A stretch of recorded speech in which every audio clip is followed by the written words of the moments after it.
কার্যক্রম চলমান আছে, ঠিক আছে।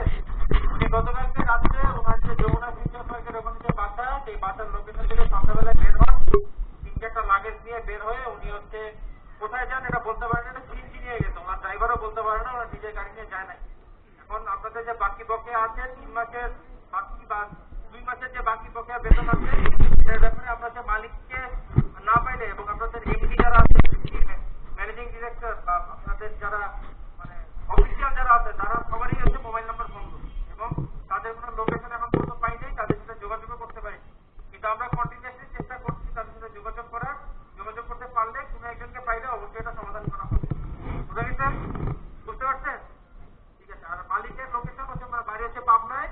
আমরা এখানকার থানার মাধ্যমে পাবনা থানায় যোগাযোগ করার চেষ্টা করতেছি ওনার বাড়িতে, যে একটু খোঁজা যে উনি বাড়িতে ঢাকা থেকে ছেড়ে যেহেতু যদি কালকে যেয়ে থাকেন, উনি ঢাকা থেকে ছেড়ে পাবনায় গেছেন কিনা আমরা পাবনায় যোগাযোগ করার চেষ্টা করতেছি।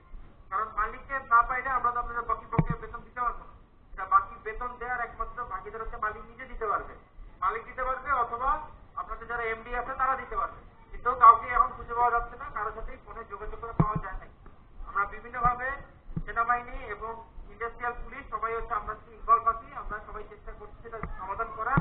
আপনারা শান্তপূর্ণভাবে এখানে থাকেন, আমরা অবশ্যই চেষ্টা করবো এটা সমাধান করার। এবং সাথে সাথে বিজিএমইএকেও ব্যাপারটা ইনফর্ম করা হয়েছে, বিজিএমইও জানে, তারাও তাদের লেভেলে চেষ্টা করছে জিনিসটা যাতে করে সহজে সমাধান করা যায়।